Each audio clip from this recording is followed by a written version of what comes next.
Welcome to all. In this video, I am going to discuss about MCQ on chromosomes, that is multiple choice questions on chromosomes.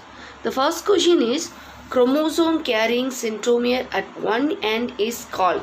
The answer is telocentric, because in metacentric the centromere located at the center of the chromosome, so we can get two equal arms.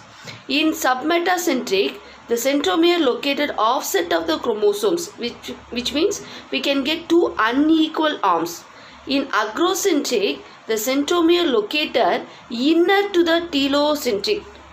Telomere means this end is called telomere.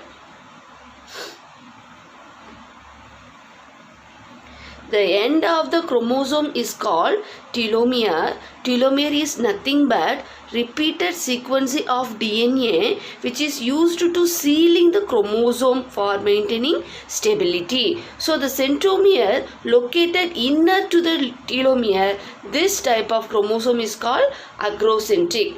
In telocentric, the centromere located at the telomere region.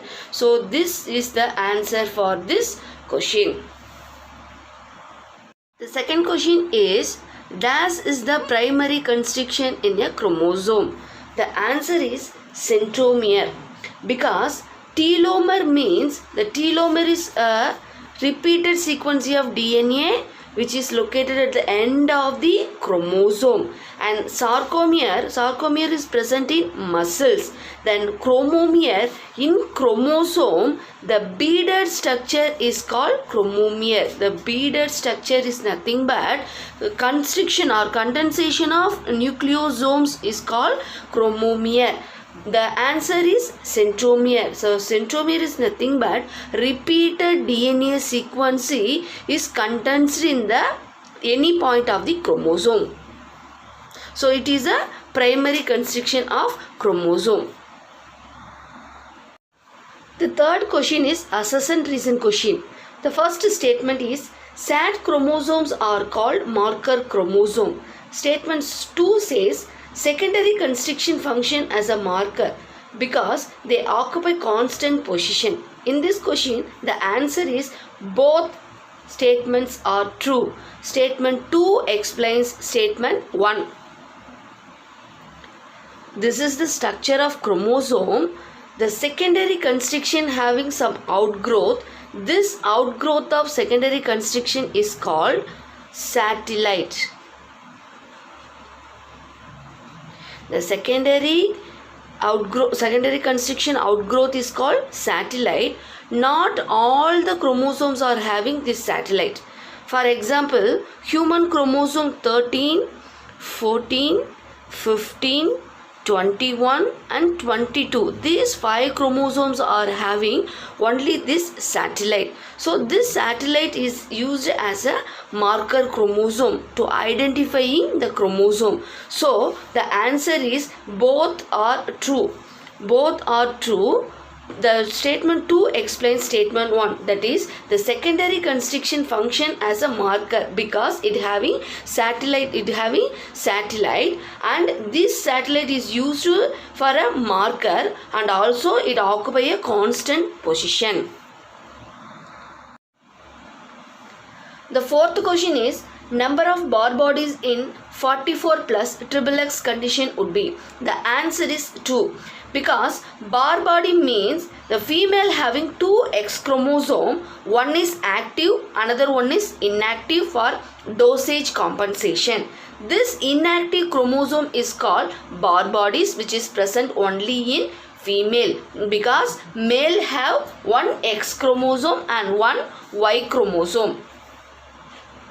Female only having 2 X chromosome. For dosage compensation, 1 X chromosome is inactive. This inactive chromosome is called Barr body. According to Lyon hypothesis or Lyonization, we can get the number of Barr bodies. We can calculate the number of Barr bodies by using this formula. The formula is n-1. Here the n means total number of chromosome and minus 1.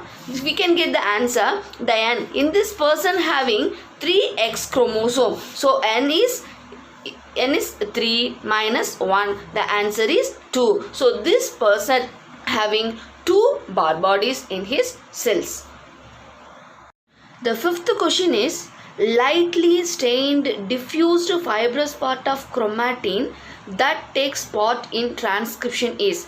The answer is euchromatin. Because before that explanation, we have to know about the cell cycle. The cell cycle having 4 phases: G1 phase, S phase, G2 phase, M phase. In this M phase, mitosis cell division occur. Remaining these 3 phases are commonly called interphase. In this interphase condition, the chromosomes appear like a thread-like structure. It is called chromatin.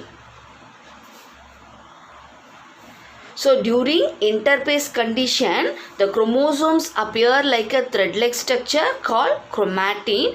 When the mitosis is initiated, the chromatin become condensed and form like this structure. Now it is called chromosome.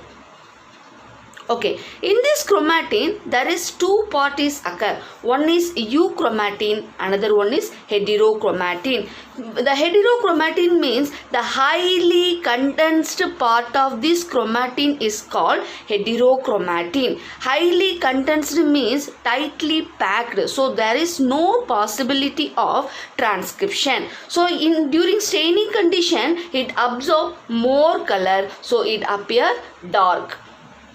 Then euchromatin means the loosely condensed part. Loosely condensed part means there is no tight package, so there is possibility of transcription. So this part is observed during staining condition. The euchromatin absorb less stain, so it like light in color.